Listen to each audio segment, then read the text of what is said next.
Boa noite, então, irmãos. Boa noite para quem está em casa acompanhando essa transmissão. Boa noite para quem está aqui. E vamos abrir de novo a palavra em Hebreus 6, de 1 a 2, que a gente começou a exposição desse trecho das Escrituras aqui para falar a respeito dos fundamentos da fé, né? Vamos só reler o versículo para a gente relembrar um pouco.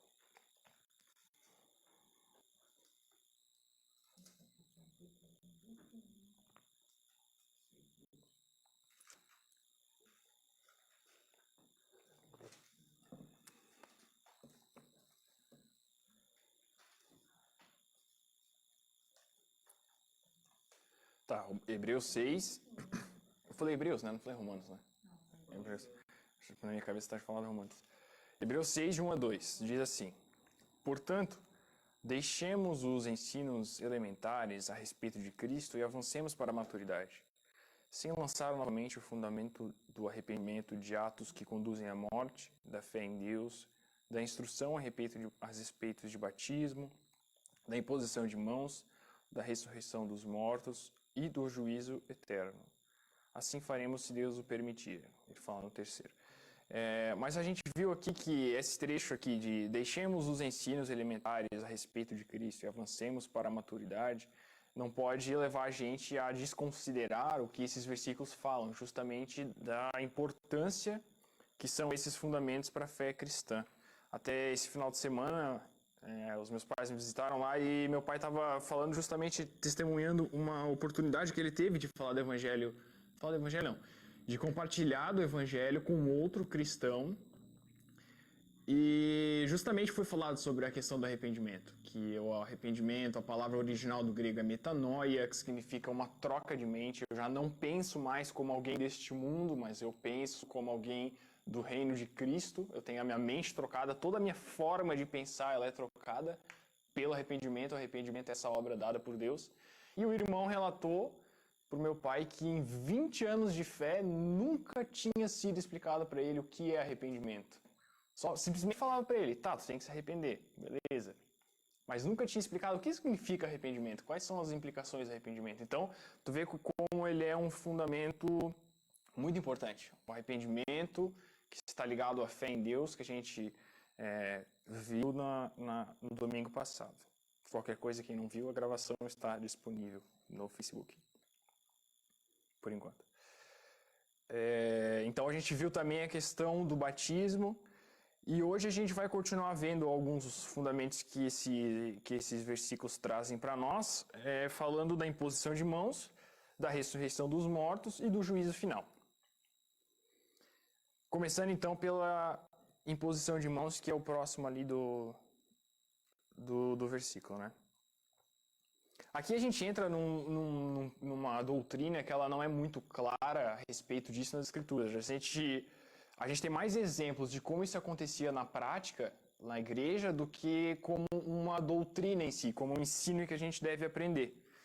Então, eu vou abordar um pouco mais nesse sentido aqui, de como é que por que fazia esse rito de impor as mãos sobre as pessoas? O que isso significava, né? Os judeus, no Antigo Testamento, eles praticavam essa imposição de mãos em várias ocasiões. Vou citar algumas aqui. Era feito quando, por exemplo, uma bênção era concedida para alguém, quando era feita uma oração com um objetivo, um propósito específico sobre uma pessoa, quando era feito também o sacrifício no templo pelos pecados, eles colocavam as mãos sobre a cabeça das pessoas para que elas confessassem os seus pecados, né? Então, isso está em Levítico 16, Levítico 24, Números 8. Além disso, alguns comentaristas dizem que justamente que essa doutrina não é para ser ensinada, mas ela é praticada. Ela também é um rito de inclusão de novos crentes no corpo de Cristo. Então, como a gente falou na semana passada, pelo batismo, um novo convertido ele é inserido no corpo de Cristo, na comunhão da igreja, ele é inserido na comunhão da igreja. A imposição de mãos era meio que a conclusão desse rito. E aí feita a imposição de mãos sobre essa pessoa para que ela fosse recebida como membro do corpo. Também é muito importante. Também era Outra utilidade, mais para o Novo Testamento também, é a questão dos que a gente tem relatos, né? Em Atos 8:17, por exemplo, que era imposta as mãos para que os cristãos recebessem os dons do Espírito Santo.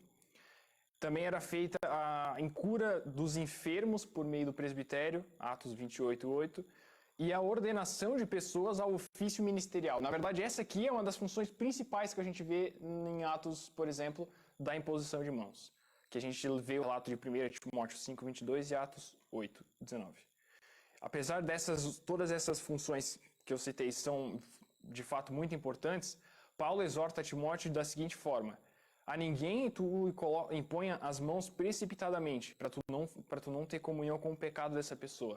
E se a gente for analisar no contexto dessa exortação que Paulo dá a Timóteo, para não colocar a mão precipitadamente em cima de ninguém, é justamente para ordenar alguém ao ofício ministerial, para que a gente não coloque alguém no ofício de ministério ou na função de presbítero ou na função de pastor na igreja, sem que a gente saiba de fato o que a gente está fazendo, para que a gente não tenha comunhão com o pecado daquela pessoa. Então esse é o principal contexto dessa doutrina. De fato é uma prática que, né, a gente tem que aí estudar, ver com o Tiago como é que a gente pode aplicar isso, né? Mas, como que eu disse antes, não é uma doutrina assim que a gente tem que ensinar e tal, mas a gente tem que ver que isso de fato existe. E é um fundamento importante. Partindo agora para o próximo fundamento, que é a ressurreição dos mortos. Isso aqui é chovendo molhado, né? Porque o Tiago pregou ostensivamente sobre isso, 1 Coríntios 15 ali, várias reuniões, muito bem explicadas. Então eu não vou me delongar muito nesse assunto, porque vale a pena mesmo a gente rever todas as pregações que o Tiago fez lá, que foi uma bênção mesmo. Eu acredito que ficou bem claro. Mas em resumo, né, falando um pouco disso ainda, e acrescentando algumas coisas, a ressurreição de Cristo não é uma lenda. A gente viu isso, o Tiago já explicou. É um fato histórico comprovado. E Paulo argumenta isso em 1 Coríntios 15, comentando que Jesus foi visto ressurreto. E que falou também que a fé cristã não é real se Cristo não ressuscitou. Também explanado muito bem. Se Cristo não ressuscitou, é vã a vossa fé, e ainda permaneceis nos vossos pecados. Por isso que é um fundamento tão importante a ressurreição dos mortos. A ressurreição dos mortos. Porque se Cristo não ressuscitou, a gente ainda está preso nos nossos pecados. E a gente não está vivo para Cristo. Né? E também os que dormiram estão perdidos. Se esperamos em Cristo somente para esta vida, somos os mais miseráveis de todos os homens. Então a eternidade para a gente já começou. A ressurreição para nós foi quando nós aceitamos a Cristo, nos convertemos, nascemos de novo e fomos inseridos na igreja pelo batismo. Ali a eternidade começou pra gente, por isso que é tão importante isso. E eu achei bacana, eu achei uma história muito legal sobre as evidências da ressurreição de Cristo, que foi escrito por um advogado. O nome do advogado é W.E. Findlay.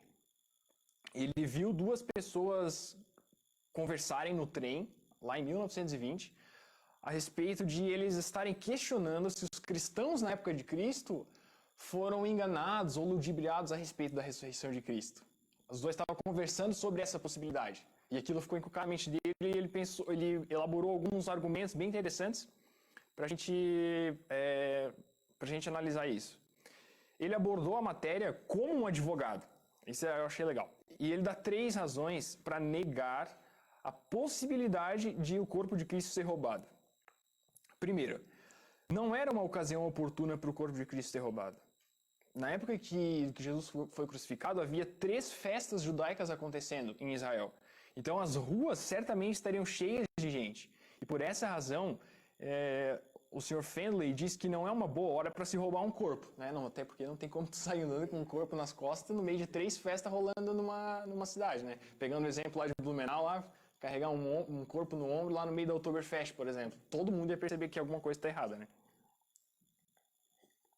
Segundo ponto. Havia 5 leis com pena de morte ligada a roubo de corpo. E a gente não tem nenhum relato histórico de que essas penas foram impostas. As penalidades. Primeiro, permitir que o selo fosse rompido. Quebrar o selo. Roubar o corpo. Permitir o roubo do corpo e dormir em serviço. Nenhuma dessas penas foram impostas aos soldados, por exemplo, que permitiram, né, que supostamente permitiriam que o corpo de Cristo fosse roubado. Terceiro ponto. Nega outra vez o alegado sobre o fundamento do testemunho premeditado dos soldados.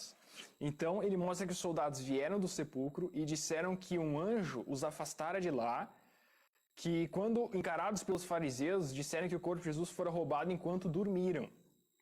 O Sr. Findlay prossegue dando 5 pontos aos quais as pessoas devem acreditar que o relatório dos soldados era falso. Nesse sentido, ele fala, primeiro, devem crer que 64 soldados romanos, sob pena de morte, dormiram todos de uma vez só. Quando foi, eu não lembro quantos destacamentos foi colocado lá para proteger o corpo de Cristo, mas aqui ele fala que deu 64 soldados ao total. Então, para que esse depoimento deles fosse verdadeiro, todo mundo tinha que acreditar que 64 soldados dormiram, todos eles de uma vez só, e ninguém viu nada. 2. Deve aceitar o testemunho como sendo verdadeiro desses caras dorminhocos, né? Ou seja, né, os caras estavam dormindo, como é que os caras sabiam o que aconteceu? 3. Devem crer que os discípulos, que eram tão medrosos, conforme a gente viu o relato de Atos ali, todo mundo se escondeu, Pedro negou Jesus 3 vezes, os discípulos de fato eram medrosos, todos eles simplesmente se tornaram tremendamente ousados e com coragem para ir lá, derrubar 64 soldados, abrir lá a pedra e tirar Jesus lá de dentro. E 4. Outra vez, devem crer que os ladrões tiveram bastante tempo até para dobrar as roupas de Cristo e deixar uma do ladinho da outra lá certinho como foram encontradas, né? 5. Também devem crer que esses discípulos arriscariam as suas vidas por um impostor defunto, quando não o fizeram por um Salvador vivo. Quando Jesus estava vivo, eles não arriscaram a vida deles. Por que vão fazer quando ele está morto? Não faz sentido. Então, não tem como dar crédito algum para esse depoimento, né? Então, parece muito pouco provável que o corpo de Cristo tenha sido roubado. Então, a gente pode notar que a ressurreição de Cristo foi primeiro profetizada. Durante todo o Velho Testamento, nos Salmos, a gente vê vários trechos das Escrituras que a ressurreição de Cristo foi profetizada. Segundo, ela foi testemunhada e ensinada pelo próprio Cristo. Cristo falou que ele morreria, que ele ressurgiria ao terceiro dia, ressuscitaria ao terceiro dia. Por exemplo, como fala ali que Jesus falou que como Jonas esteve 3 dias no ventre da baleia, assim estará o Filho do Homem, 3 dias e 3 noites no seio da terra. Falou a questão do templo também, destruam esse templo que em 3 dias eu vou reerguê-lo. Terceiro, testemunho dado pelo anjo, em Mateus 28:6, que fala que Jesus ressuscitou. E quarto, a ressurreição de Cristo foi provada por argumentos racionais, como já foi extensivamente explicado pelo Thiago nas pregações de 1 Coríntios 15. Então, vale a pena a gente ver isso lá. O próximo fundamento, então, é o juízo final. O juízo final é um momento em que Jesus Cristo julgará todos os homens em seu grande trono branco, como fala em Apocalipse 20, de 11 a 15. É o dia em que Deus determinou quando há de julgar o mundo com a justiça por meio de Cristo, como diz em Atos 17. O que vai acontecer nesse dia do julgamento? Nesse dia, todos os que creem em Jesus, como os que não creem em Jesus, serão julgados. Pois Jesus é quem Deus constituiu juiz, tanto de vivos como de mortos. Aí eu separei duas categorias do que vai acontecer lá. Primeiro, quanto aos incrédulos, quanto àqueles que não creem no Senhor. Paulo diz que haverá ira e indignação para os que são egoístas, rejeitam a verdade e seguem a injustiça. Aqueles, então, que não colocaram a sua fé em Jesus Cristo para serem salvos, serão julgados conforme aquilo que praticaram. Deus vai executar a justiça dele nesse dia. Quanto aos crentes em Jesus Cristo, todos nós aqui, no nome de Jesus, né? Também compareceremos diante do mesmo trono, para cada um prestar contas de si mesmo, como diz em Romanos 14. Mas a gente não vai acontecer que nem... Acho que muita gente já ouviu isso, né? Acho que a gente vai chegar no juízo final, aí vai estar todo mundo numa fila, assim, daí vai chegar a minha vez, daí vai aparecer um telão, né? Com todos os meus pecados lá, sendo expostos. Ó, tu fez isso, fez aquilo. Não vai ser assim. Para nós, os que cremos, não vai haver condenação. Vai ser um julgamento para simplesmente declarar a nossa sentença final de que a gente é inocente. Vai ser simplesmente, ó, pronto, já não há mais condenação para quem está em Cristo Jesus. Então já não, vai ser um julgamento só para decretar: tu és inocente, vem ter comigo. Pensa que bênção que vai ser esse momento, né? Não vai ser um julgamento de condenação pra gente. A gente não vai ter os nossos pecados expostos nem nada. Então, não será um juízo de punição, mas um juízo de recompensa. Jesus promete em 5:24: quem ouve a minha palavra e crê naquele que me enviou, tem a vida eterna. Não será condenado, mas já passou da morte para a vida. Então, que maravilha, né? A gente não tem mais condenação em Cristo Jesus. Então, a gente deve ser encorajado a não temer esse dia. A gente deve ser encorajado a não temer o dia do juízo final. Pois cada pecado que a gente cometeu, que a gente comete todos os dias e que ainda vai cometer, foi pago em Cristo na cruz. E a gente tem que crer nisso. Pois o juízo final para o crente, então, é o momento de receber as recompensas pelos atos praticados ainda nesse corpo. Paulo fala isso em 2 Coríntios 5:10. Pois todos nós devemos comparecer perante o tribunal de Cristo, para que cada um receba de acordo com as obras praticadas por meio do corpo, quer sejam boas, quer sejam más. E a gente vê isso que a gente ouve falar pouco, né? Mas nós temos galardões no céu conforme as obras que a gente pratica aqui. E a gente tem que cuidar disso, trabalhar para isso, né? Embora, então, haja graus de recompensa para cada um de nós no céu, conforme as coisas que a gente constrói aqui na terra, a alegria plena da salvação será completa para todos. Não seria justo a gente ter diferentes níveis de alegria na salvação, né? Não faz sentido isso. A plenitude de alegria da salvação, de se livrar do corpo do pecado e a gente ser totalmente purificado, isso será pleno para todos. A gente sim vai ser julgado conforme as obras que a gente faz. A gente até tem o relato de Paulo lá, se eu não me engano, em Coríntios, que ele diz: veja como cada um constrói. Tu constrói as tuas coisas com ouro, prata e metais preciosos, ou tu constrói as tuas coisas com palha, feno e madeira, por exemplo. Veja que o fundamento já foi lançado, e o fundamento é Jesus Cristo. Agora cada um vê o que constrói em cima, no sentido que tudo vai ser provado pelo fogo. E aquele que construiu a sua vida cristã, ou as obras da vida cristã, que Cristo já preparou para nós, em madeira, feno, pode ser uma mansão gigantesca, né?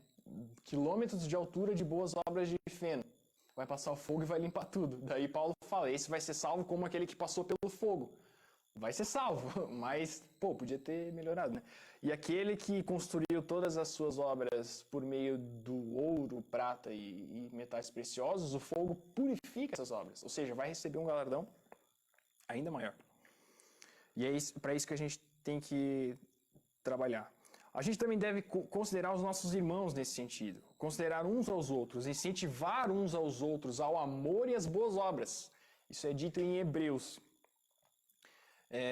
10, do 24 a 25. Ele diz assim: não deixemos, incentivamos o amor e as boas obras, não deixemos de reunirmos como igreja, segundo é o costume de alguns, mas encorajemo-nos uns aos outros.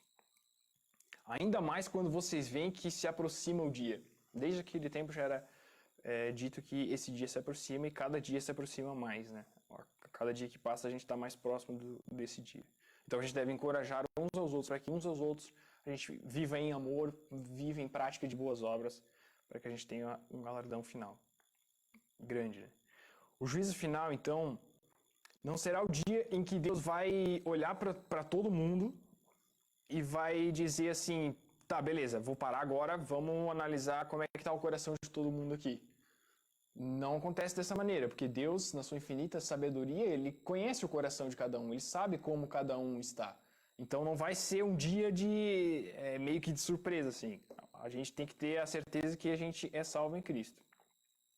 Mas vai ser um dia, o propósito do juízo final é o dia que vai revelar a glória de Deus. Ele vai revelar o poder e a majestade dele diante de todo mundo, e vai ser um dia onde ele vai mostrar para toda a humanidade a justiça dele e a misericórdia dele simultaneamente. Ao mesmo tempo, vai ser mostrado para todo mundo o quanto Deus é justo e o quanto Deus é misericordioso. Misericórdia para quem é salvo, justiça para quem não será salvo. Isso é muito, muito grande. O juízo final será inteiramente justo para cada pessoa, quer que as pessoas sejam destinadas à glória ou destinadas à perdição. Todo mundo será tratado com justiça, de uma maneira mais justa como nunca foi tratado antes. 1 Pedro 1,17 fala que Deus julgará imparcialmente as obras de cada um. E em Apocalipse fala que essa justiça e esse julgamento imparcial vai ser aclamado.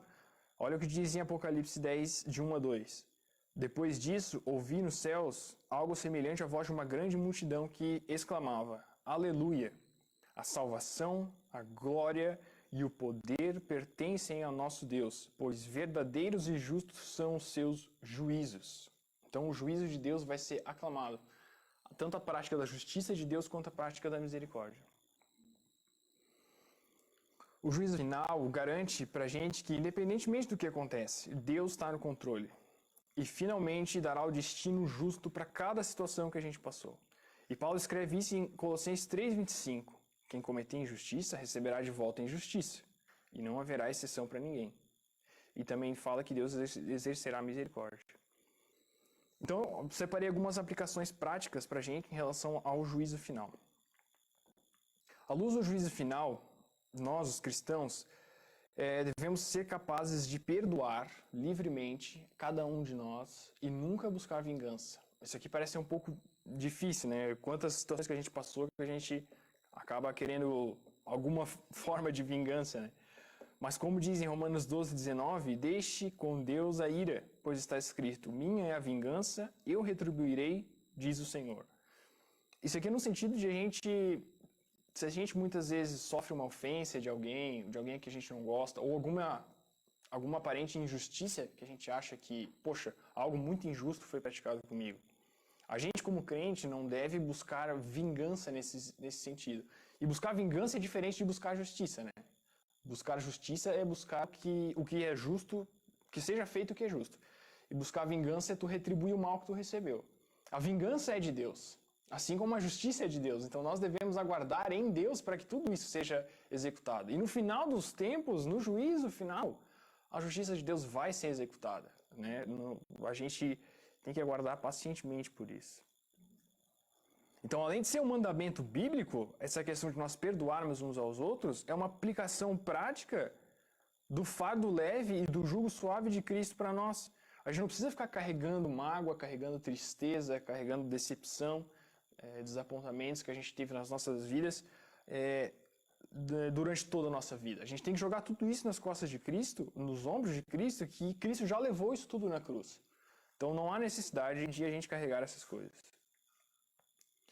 E como eu falei antes, isso não significa que a gente não possa clamar pela justiça de Deus, clamar pela aplicação da justiça de Deus, né? Como a gente vê o exemplo em Salmos, por exemplo, que a gente vê Davi clamando por justiça, clamando para que a aplicação da justiça de Deus seja feita. A gente lê um relato em Apocalipse das almas daqueles que morreram pelo Evangelho, clamando que a justiça seja feita.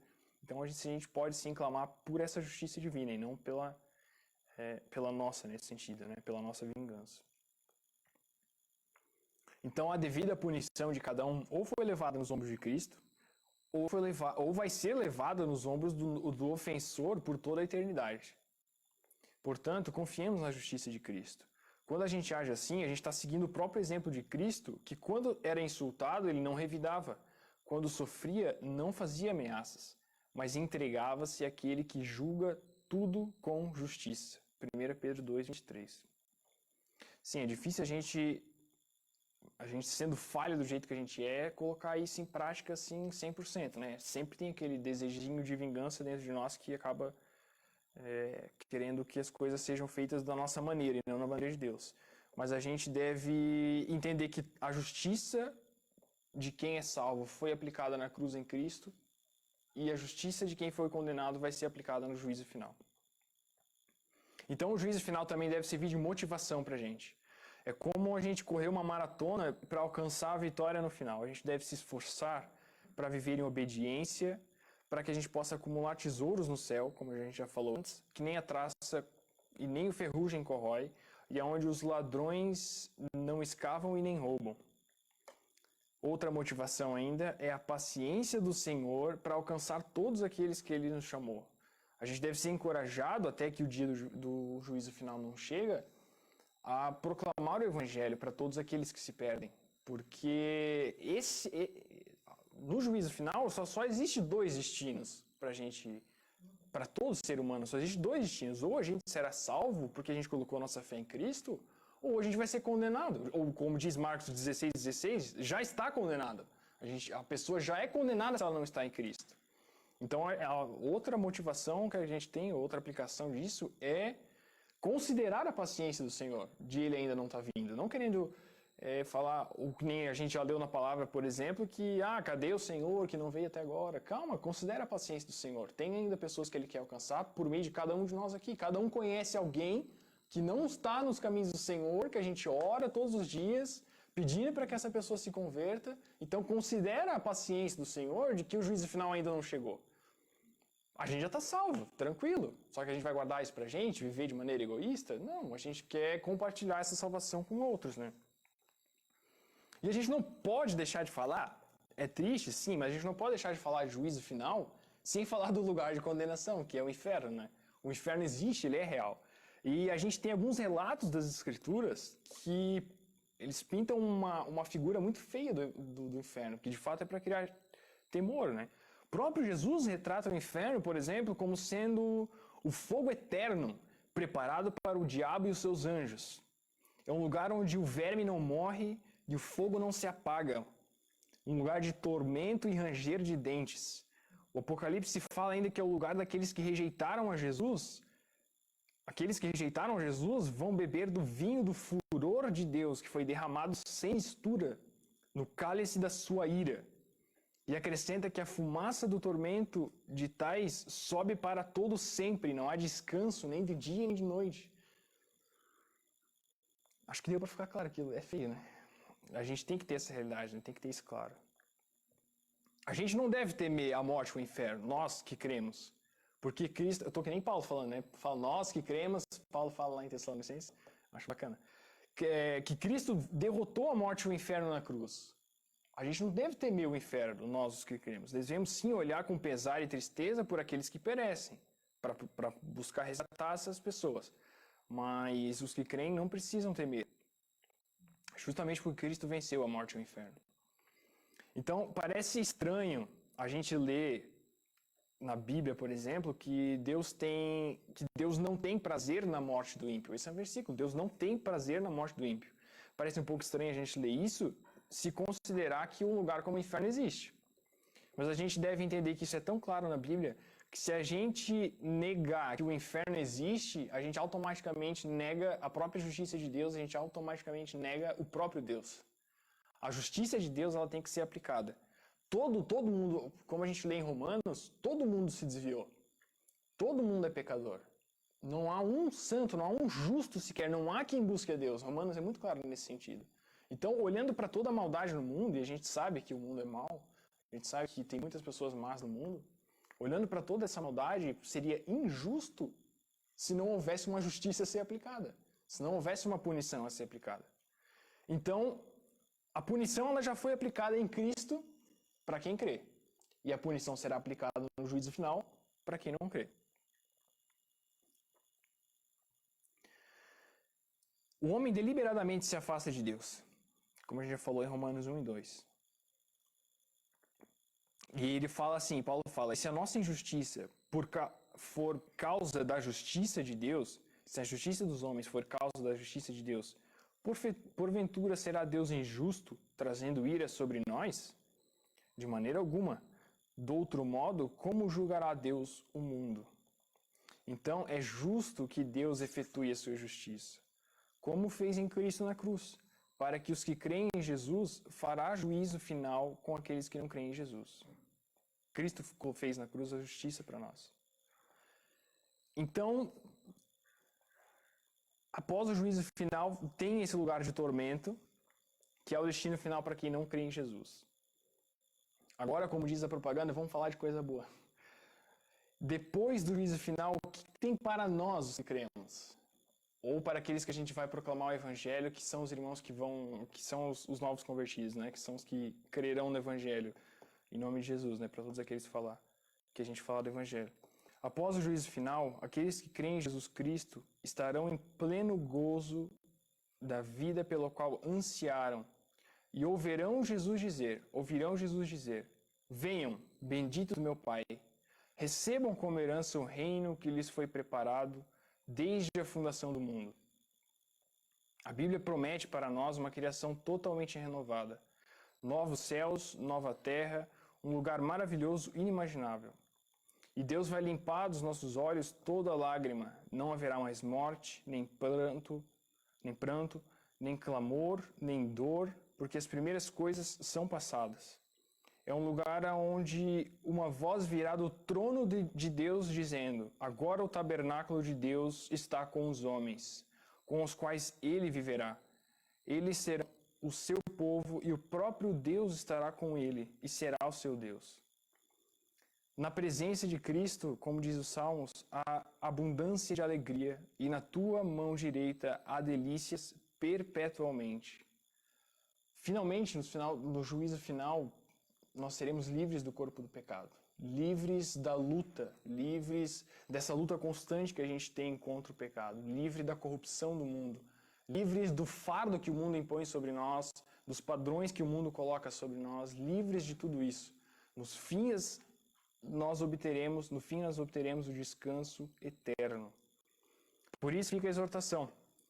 Vamos nos esforçar para entrar nesse repouso, não pelo esforço das obras próprias, mas pelo esforço de nós buscarmos e nos dedicarmos a Cristo em obediência, no qual toda a obra foi plenamente cumprida na cruz e toda a obra foi preparada para que nós venhamos a praticar as boas obras que Cristo preparou para nós.